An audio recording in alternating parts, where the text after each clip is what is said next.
All right, back by popular demand, yet no one demanded it. We're going to do a weekly selling puts and calls on the side for some extra income update that we do, or I try to at least every week. And here I like to keep you up to date on what's happened in the past week, what I've sold, what I've maybe rolled back, if that's the case. One of the stocks we're going to talk about, I did end up rolling back due to the recent dip last week. And it's probably the riskiest stock I own in my Robinhood portfolio. And if you haven't watched my last video, please go check it out. I talk about how you shouldn't listen to any YouTuber, myself is definitely included. I've seen some of these more speculative stocks back on the rise, and then all of these YouTubers come out of their holes and tell you how they're geniuses. So yeah, please go watch that. I would appreciate it. If you don't know what this is about, I like to sell puts and calls on the side, at least in my Robinhood portfolio. This is kind of like my playing around portfolio. My other portfolios mostly just index funds and ETFs and mutual funds and that kind of stuff. But this one, I just want to sell some puts and calls, document what happens, and see if I can actually make consistent income or not, because I've seen other people do it online. I want to see if it's true.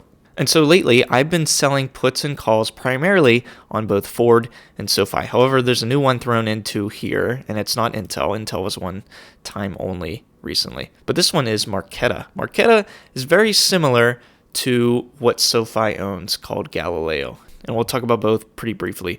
But right now, I had a Marqeta put that I sold, and it was going to expire last Friday. It was a strike price of 6. Marqeta went down below 6, so I ended up rolling that back.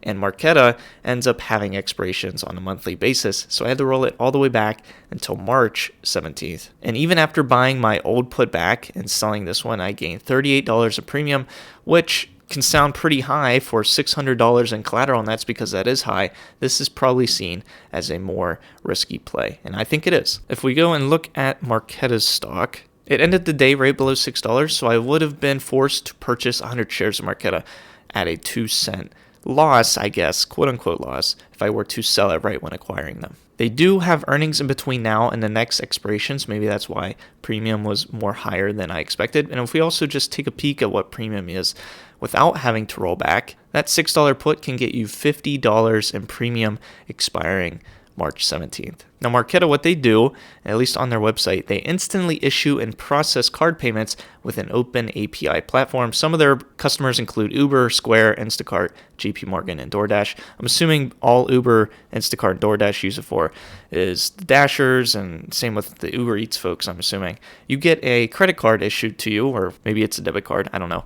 And you can use that card to purchase the customer's goods if that's required. Now, if this sounds familiar, it might, because Galileo, a company that SoFi ended up purchasing, does something very similar. They create a custom multi-product solution, including card issuing, payments, checking, saving, deposit, and lending through industry-leading APIs. So pretty similar to what Marqeta does. So basically, I own two companies that are competitors of each other. And so far for the month, I've made $295 in premium. When I had to buy 100 shares of Ford a couple weeks ago, because I sold a put and Ford went in the money, I've been selling calls now on Ford, making a little bit of premium, and if it ever, reaches the strike price, I'll be forced to sell them. And I've just been doing the wheel on Ford. And there's not much more to share. I just plan on doing the same thing I've been doing so far. It's working out, and I guess we'll just keep continuing these updates and see if that's going to continue being the case. Thanks so much for watching. Really appreciate it. If you're bored, please go check out my last video, and I hope to see you in a future one.